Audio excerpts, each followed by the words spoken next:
My crafty friends, it's Beverleigh here over at Crafting Chaos, here with another video. This time I'm going to be showing you how to make a shaped easel card. So this is the shape we're aiming for. What we've got is the base card with the score lines in place. We've got a matting layer for on top of that to take care of where it's welded, so that would be the easel. And then we've got a small matting layer and then a different sort of matting layer that I'll explain when we get to that part.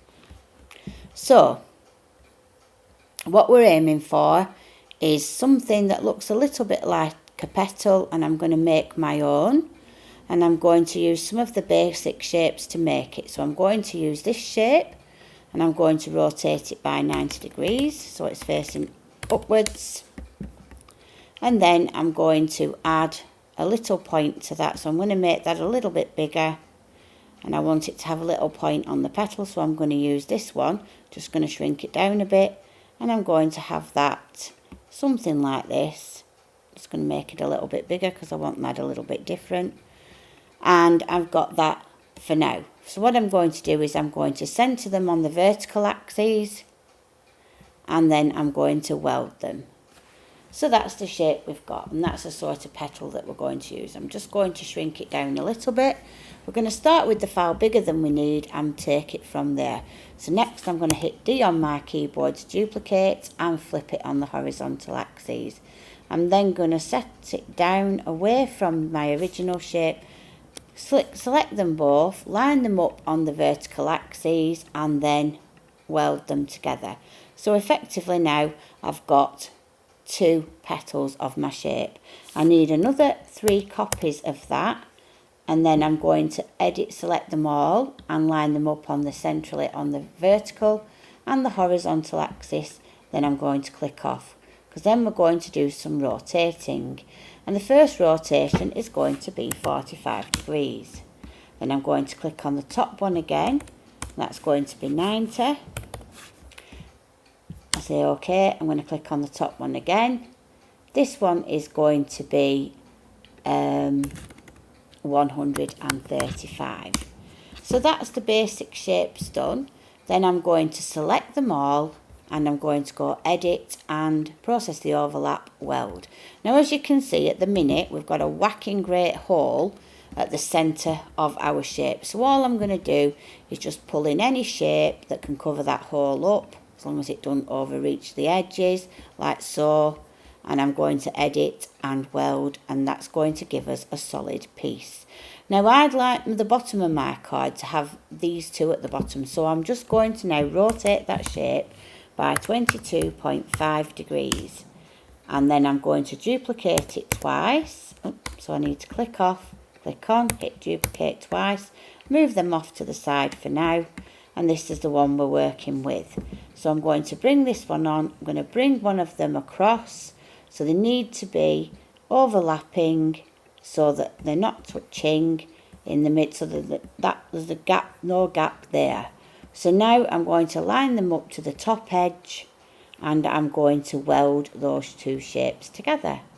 So that's the base card created for our, and I'm going to flood that with colour so you can see what's happening. Next we need to add some score lines, so I'm going to use the node editing tool to do that. So I'm going to click on that to make sure that's selected.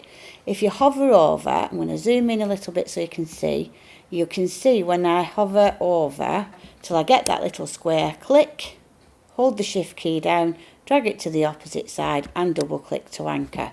That automatically selects it. I'm going to change that to a cutting line and also a perforating line.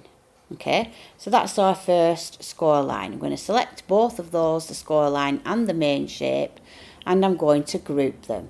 That means then I can move this shape around without actually disturbing the fold line, as it were.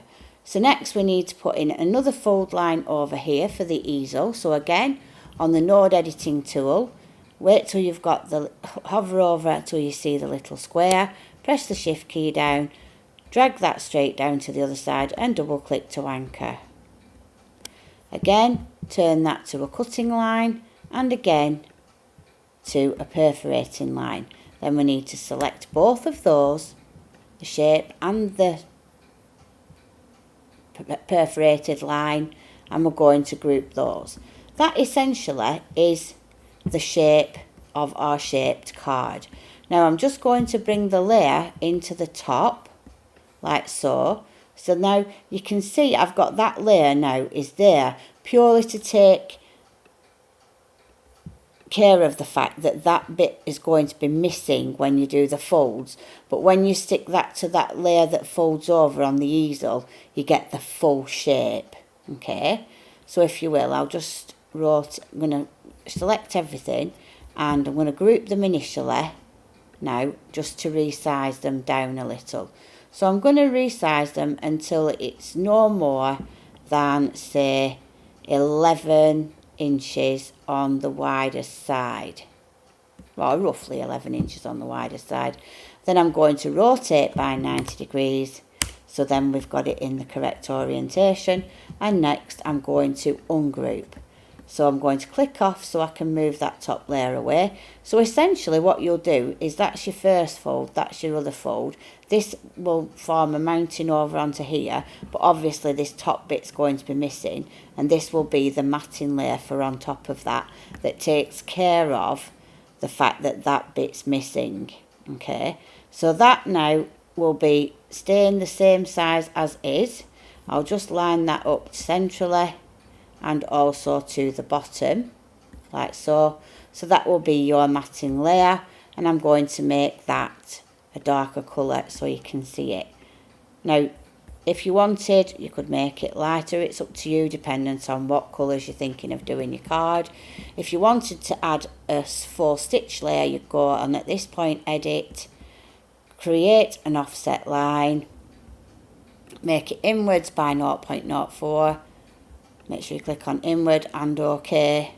Then you'd click on that inner line, make it a drawing line and a dashed line.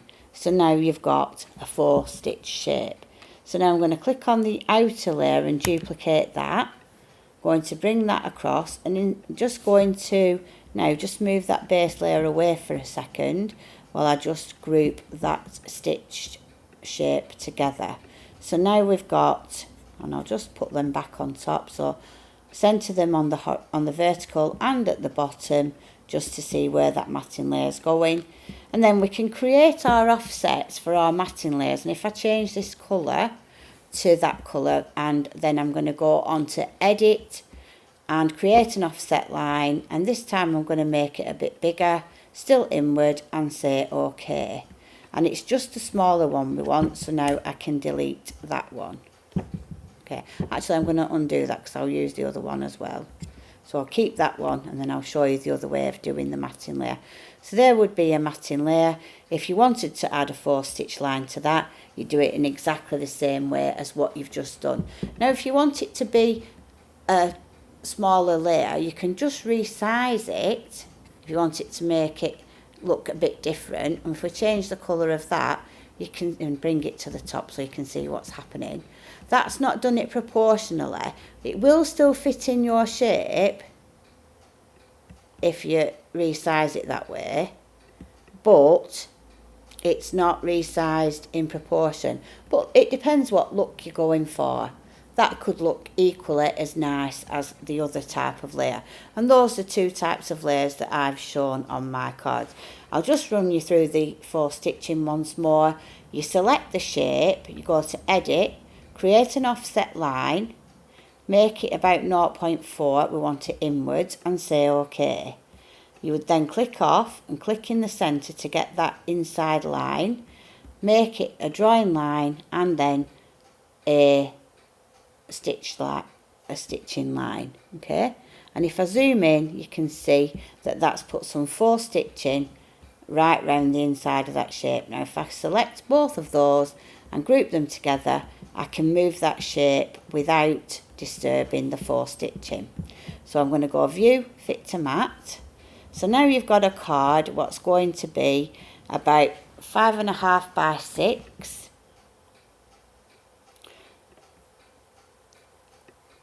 Or maybe it might be 6 by 6 when it's actually folded together, just over.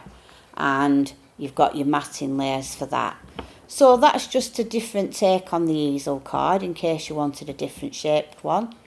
I hope you've liked the video. If you have and you've learnt something, remember to give us a thumbs up because we're still growing our channel, and it's growing, it seems to be growing by subscribers on a daily basis now, so I'm really excited about the future.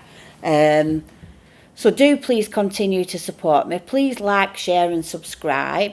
And I'll keep putting up more videos. So I'll see you in my next video. Bye.